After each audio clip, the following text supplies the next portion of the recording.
Hello guys, welcome to voice and இன்னைக்கு நம்ம டூம் rider கிங்கோட episode 12 தான் பார்க்க போறோம். ஸோ நம்ம ரொம்ப பேசாம வீடியோக்குள்ள போயிடலாம். எபிக்கோட ஸ்டார்டிங்ல அவ சந்தோஷப்பட்டிருப்பாளா, அதனாலேயே அவளோட உடம்புல இருந்து மிஸ்ஃபார்ச்சூன் ஆரா பயங்கரமா வெளியேற ஆரம்பிக்குது. அந்த ஒரு காரணத்தினால நம்ம ஹீரோ கிட்ட இருக்க ரிலிக் எல்லாமே பயங்கரமா டேமேஜ் ஆகும்னு சிஸ்டம் சொல்லுது. அடுத்த செகண்ட் பார்த்தா ரிலிக்ஸ் எல்லாம் கதறிக்கிட்டு இருக்கு. மாஸ்டர் ஏதாச்சும் பாட்டுங்க, எங்க உடம்பெல்லாம் வெடிக்கிற மாதிரி இருக்கு அப்படின்னு சொல்ல நம்ம ஹீரோ அதை காதலே வாங்கல. மனசுக்குள்ள என்னால நம்பவே முடியல, யூசர் எவ்வளவு ஹாப்பியா இருக்காங்களோ அந்த அளவுக்கு அந்த ரிலிக்கோட பவர் அதிகமாகுது. எந்த மாதிரியான சைக்கோ ரிலிக் அது அப்படின்னு சொல்லி யோசிக்கலாம். ஆனா இந்த ஒரு விஷயத்தினால நம்ம ஹீரோட டாலரன்ஸ் ஸ்கில் ரொம்ப சீக்கிரமா அப்கிரேட் ஆகிட்டு இருக்கு. பட் இப்படியே போச்சுன்னா ஷூ கிட்ட இருக்கிற எல்லா ரிலிக்குமே அழிஞ்சு போயிடும். அதனால அவகிட்ட உன்னோட எக்ஸ்பெக்டேஷனை ரொம்ப அதிகப்படுத்திக்காத. ஏன் சொல்றேன்னா உன்னோட லக் அதிகமாகறதால உன்னை சுத்தி இருக்கிறவங்களோட துரதிருஷ்டம் போகணும் அர்த்தம் இல்ல அப்படின்னு நம்ம ஹீரோ சொல்ல அதை கேட்டவ நீங்க சொல்றது கரெக்ட் தான், எல்லா விஷயமும் நம்ம நினைக்கிற மாதிரி நடக்காது அப்படின்னு சொல்லி அவ கொஞ்சம் நார்மல் ஆகுறா. அப்படி அவ நார்மல் ஆனதுனால நம்ம ஹீரோட சிஸ்டமும் யூசர் நார்மல் ஆனதுனால ரிலிக்கோட அட்டாக் டேமேஜும் கம்மியா இருக்கு அப்படின்னு சொல்லி போடுது. அதை பார்த்ததுக்கு அப்புறம் தான் நம்ம ஹீரோ கொஞ்சம் நிம்மதியாகுது. பட் இன்னும் அந்த மிஸ்ஃபார்ச்சூன் ஆரா அந்த இடத்த சுத்தி தான் இருக்குது. ஆனா முன்ன இருந்த அளவுக்கு இல்ல. இப்ப முன்னாடி இருக்கிறவரு இப்ப திடீர்னு எர்த்துக்காக்கு வந்த மணிக்கு தெரிஞ்சு, ஆனா இப்ப அது ஸ்டாப் ஆயிருச்சு. அதனால நம்ம ஏலத்தை ஸ்டார்ட் பண்ணலாம். ஃபர்ஸ்ட் பொருளோட விலை $7 லட்சம் அப்படின்னு சொன்னது இன்னொருத்தன் $1 மில்லியன்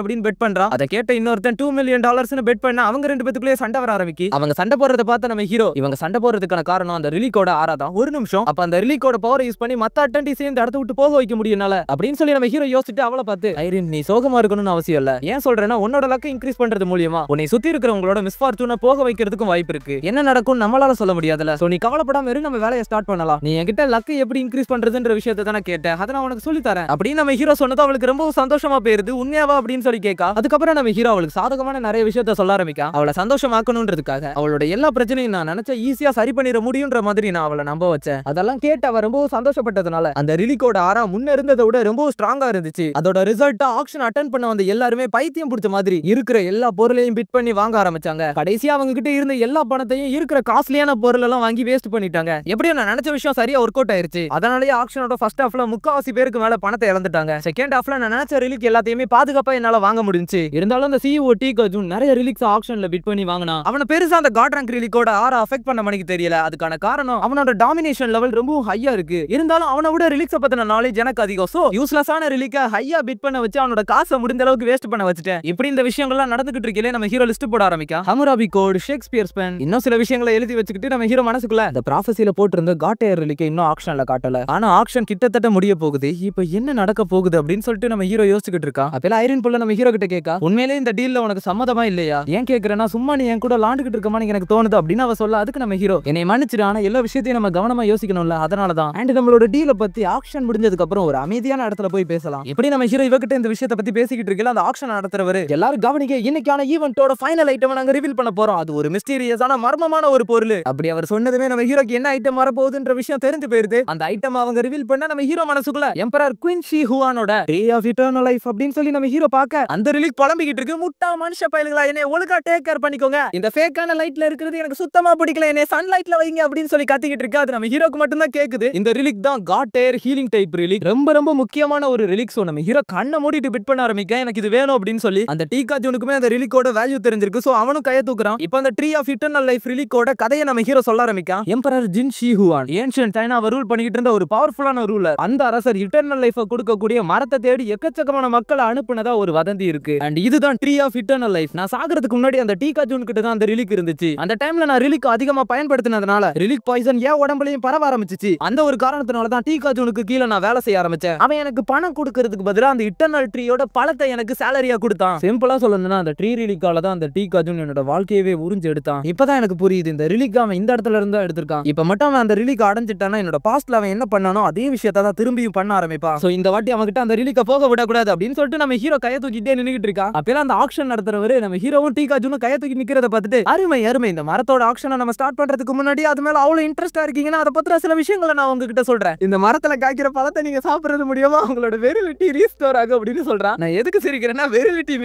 மென்ஸோட செக்ஷுவல் பவரை மீன் பண்ணி சொல்லுவாங்க. அதை கேட்டு நம்ம ஹீரோக்கு எம்பாரசிங்கா போயிருது. பின்னாடி இருந்து ஐரின் புள்ள சிரிச்சுக்கிட்டு இருக்க நம்ம ஹீரோவை பார்த்து. இப்போ அந்த ஆக்ஷனை ஸ்டார்ட் பண்றாங்க. ஃபர்ஸ்ட் எடுத்த உடனே $2 lakhs இருந்து ஸ்டார்ட் ஆகுது. 3 லட்சம், 4 லட்சம், 5 லட்சம், 6 லட்சம் டீகாஜூன் நம்ம ஹீரோவை பிட் பண்ணிக்கிட்டே போக, இப்படி பெட்டிங் அதிகமாகிட்டே போக மத்த அட்டெண்டீஸும் ஜாயின் ஆயிக்கிறாங்க. ரைட்டா, நமக்கு தலைவலி தான் அப்படின்னு சொல்லி நம்ம ஹீரோ அவங்கள பார்த்தா அந்த டீகாஜூன் ஒரே அடியா 10 மில்லியன் பிட் பண்றான். அதை கேட்ட நம்ம ஹீரோக்கு மூஞ்சி பாரி போயிருது. பைத்தியக்காரன் பிட் பண்ணிட்டானே. அப்ப அவனுக்கு அது காட் ஏர் இட்டர்னல் லைஃப் ரிலீக்ன்ற விஷயம் அவனுக்கு தெரியுமா என்ன அப்படின்னு சொல்லிட்டு யோசிச்சுக்கிட்டு இருக்கான். இப்போ அவனுக்கு புரிஞ்சு போயிருது. அவனுக்கு வேற வழி இல்ல. பணம்னு வர்றப்போ நம்ம ஹீரோவால டீகாஜூனுக்கு முன்னாடி நிக்க முடியாது. ஆனா நம்ம ஹீரோக்கு என்ன பண்ணணும்ன்ற விஷயம் நல்லாவே தெரியும். சோ ஐரின் புள்ளைய பார்த்து நம்மளோட டீல நம்ம இந்த இடத்துலயே பேசி முடிச்சிடலாம். நான் உனக்கு இருக்கிற ப்ராப்ளம சரி பண்றதுக்கு அதுக்கான சொல்யூஷனை சொல்றேன். அதுக்கு எக்ஸ்சேஞ்சா அந்த ஐட்டம் எனக்காக பை பண்ணி தர முடியுமா அப்படின்னு நம்ம ஹீரோ கேட்க, அதுக்காக கண்டிப்பா இந்த விஷயத்தை மட்டும் தான் என்னால பண்ண முடியும் அப்படின்னு சொல்றா. இப்ப பெட்டிங் மறுபடியும் ஆரம்பிக்குது. 40 மில்லியன், 50 மில்லியன், 60 மில்லியன் அந்த டீ காஜூன் நம்ம ஐரன் புள்ளையும் மாறி மாறி பெட் பண்ணிக்கிட்டு இருக்காங்க. அப்பெல்லாம் அந்த டீ காஜூன் ஒரே அடியா ரேட்டை மாத்திரம் பாருங்கடா அப்படின்னு $100 மில்லியன் அப்படின்னு பெட் பண்றான். அதை கேட்டு இருக்கிற எல்லாரும் ஷாக் ஆகிட்டு இருக்காங்க. நம்ம ஹீரோ மனசுக்குள்ள $100 மில்லியன்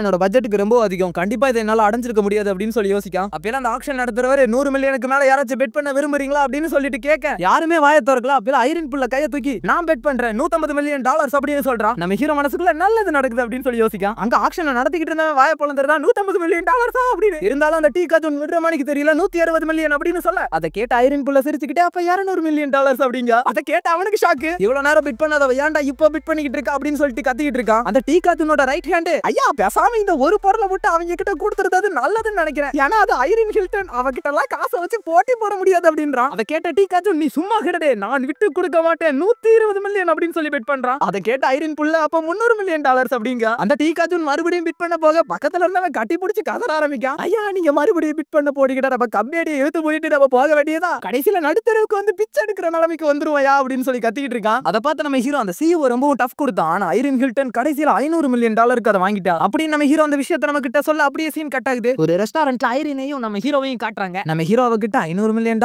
கொஞ்சம் அதிகமா தெரியல அப்படின்னு சொல்ல அதுக்காக இல்ல அது எனக்கு ஒரு பெரிய பிரச்சனையாவே தெரியல அப்படின்றதா. அதை கேட்ட நம்ம ஹீரோ கரெக்டா தான் சொல்றேன், உனக்கு எப்படி அது பிரச்சனையா இருக்கும் அப்படின்னு சொல்றான். இப்ப ஐரன் புள்ள கொஞ்சம் குஷி ஆயிட்டு சரி என்னோட ப்ராப்ளம் தீர்க்கிறதுக்கு நீங்க எப்படி ஹெல்ப் பண்ண போறீங்க, உங்களோட லக்கை என் கூட ஷேர் பண்ணிக்க போறீங்களா இல்லனா என்னோட லக்கை இன்க்ரீஸ் பண்றதுக்கு ஏதாச்சும் வழி உங்களுக்கு தெரியுமா அப்படின்னு அவ கேட்க அதுக்கு நம்ம ஹீரோ அந்த வழி மூலியமாலாம் உன்னோட ப்ராப்ளம் நம்மளால சரிப்படுத்த முடியாது அப்படின்றதா. அப்ப நீங்க என்ன ஏமாத்திட்டீங்களா அப்படின்னு அவ கேட்க அதுக்கு நம்ம ஹீரோ இல்லமா இல்ல நான் என்ன சொல்ல வரேன்னா உனக்கு ஏதாச்சும் நான் கொடுக்கறது மூலியமாலாம் உன்னோட ப்ராப்ளமை என்னால சால்வ் பண்ண முடியாது, ஒரு விஷயத்தை உங்ககிட்ட இருந்து எடுத்தாதான் உன்னோட பிரச்சனை சரியாகும் அப்படின்னு நம்ம ஹீரோ சொல்ல அதை கேட்டாவே ஏதாச்சும் எடுத்துக்கணும் அப்படின்னு சொல்லி கேட்க ஆமா உங்ககிட்ட இருக்கிற ஒரு பொருளை நீ என்கிட்ட கொடுக்கணும் அப்படின்னு சொல்லிட்டு மனசுக்குள்ள இந்த ஒரே ஒரு விஷயத்து மூலியமா மட்டும்தான் அவளோட பிரச்சனை என்னால சரிப்படுத்த முடியும், அந்த பேங்க்ரப்சி ரிலீக் அவ என்கிட்ட கொடுத்தா மட்டும்தான் அந்த பிரச்சனை சால்வ் ஆகும், ஒரு வகையில அந்த ரிலீக் எனக்கு கிடைச்சிச்சுன்னா அது எனக்கும் லக்கு தான் அப்படின்னு சொல்லி நம்ம ஹீரோ யோசிக்கான். இப்ப அவகிட்ட ஏதாச்சும் ஸ்ட்ரேஞ்சான ஐட்டம் தொடர்ந்து உன்னை ஃபாலோ பண்ணிக்கிட்டே வர்றதை நீ உணர்ந்திருக்கியா கொஞ்ச நாளா, அந்த மாதிரி ஐட்டம் ஏதாச்சும் இருந்துச்சுன்னா அதை என்கிட்ட நீ கொடுக்கறது மூலியமா அந்த பிரச்சனையை நீ சால்வ் பண்ணிக்கலாம் அப்படின்னு நம்ம ஹீரோ சொல்ல அதை கேட்டு அவ யோசிச்சு பாக்குறா. ஆனா அந்த மாதிரி எந்த ஒரு பொருளும் அவளை ஃபாலோ பண்ணி வரல. சோ நம்ம ஹீரோ கிட்ட அப்படியெல்லாம் எந்த ஒரு பொருளும் கிடையாது அப்படின்றதா. நம்ம ஹீரோ அதை கேட்டுட்டு கண்டிப்பா அப்படி ஒரு பொருள் இருக்கும், இப்பவே உங்ககிட்ட இருக்கிற பொருள் எல்லாம் எடுத்துக்காமி கண்டிப்பா அதுலதான் ஏதாச்சும் ஒரு பொருளா அது இருக்கும். அதை கேட்டு அவ ஆனா நான் ஏற்கனவே நிறைய வாட்டி இந்த மாதிரி பொருட்களை தூக்கி போட்டு பார்த்துட்டு ஆனா எதுவுமே நடந்த மாதிரி இல்ல அப்படின்னு சொல்றா. அதை கேட்ட நம்ம ஹீரோ அப்ப இது கொஞ்சம் ஸ்ட்ரேஞ்சா இருக்கு அப்படின்னா உன்னோட பாடியில திடீர்னு சடனா ஏதாச்சும் ஒரு டாட்டூஸ் அப்பியர் ஆயிருக்கா அப்படின்னு சொல்லி கேட்கான். அதை கேட்ட உடனே அவளோட மூஞ்சி மாறுது. நம்ம ஹீரோவும் புரிஞ்சுக்கிறான். அப்ப இதுதான் மேட்டரா. பொதுவா ரிலீக்ஸ் நம்ம கன்சூமபிள் டைப் அப்புறம் பாண்ட் டைப் அப்படின்னு சொல்லிட்டு ரெண்டு விதமா பிரிக்கலாம். அதுல இந்த ஓனரோட பாடிஸ்ல டாட்டூ போற ரிலீக் எல்லாமே அந்த பாண்ட் டைப் ரிலீக் தான். உதாரணத்துக்கு சசாக்கி கையில இருந்த டாட்டூமே அந்த மாதிரி தான். ஃபியூச்சர் கைடும் ஒரு பாண்ட் டைப் ரிலீக் தான். இந்த கன்சூமபிள் ரிலீக்லாம் இருக்குல்ல அதை யார் வேணா பயன்படுத்தலாம், ஆனா அதுக்குன்னு ஒரு லிமிட் இருக்கு. ஆனா இந்த பாண்ட் டைப் ரிலீக்க நம்ம இஷ்டத்துக்கு பயன்படுத்தலாம், ஆனா அந்த ஓனரால மட்டும் தான் அதை பயன்படுத்த முடியும். என்னோட பாஸ்ட் லைஃப்லயே எல்லாரும் தேடி அலைஞ்ச ரிலீக்னா அது பாண்ட் டைப் ரிலீக் தான் அப்படின்னு நம்ம ஹீரோ அந்த விஷயங்கள் எல்லாம் யோசிச்சு பார்த்துக்கிட்டு இருக்க. ஐரன் புல்லா அவளோட மொபைல் எடுத்து அந்த மாதிரி ஒரு டாட்டூ இருக்குது நான் உங்களுக்கு பிக்சரை காட்டுறேன் அப்படின்னு சொல்லி நம்ம ஹீரோ கிட்ட மொபைலை கொடுக்கா. அந்த டாட்டூவை பார்த்தா நம்ம ஹீரோக்கு ஷாக்கு. அவ உடம்பு பூரா அந்த டாட்டூ பரவி இருக்குது. அந்த இடத்துல இந்த எபிசோடு முடியுது. சரி ஓகே गाइस, கண்டிப்பா இந்த எபிசோடு உங்களுக்கு பிடிச்சிருக்கும் நம்புறேன். பிடிச்சிருந்துச்சுனா மறக்காம நம்ம சேனலை சப்ஸ்கிரைப் பண்ணிட்டு கூடவே ஹைப் பாயிண்ட்ஸ் கொடுத்துட்டு கமெண்ட்ஸ் போட்டுட்டு போங்க. அப்பதான் நம்ம சேனல் நிறைய பேருக்கு ரெக்கமெண்ட் ஆகும். நான் உங்களை நாளைக்கு பார்க்குறேன். Tata bye bye, see you. அடுத்த எபிசோட பார்க்கலாம்.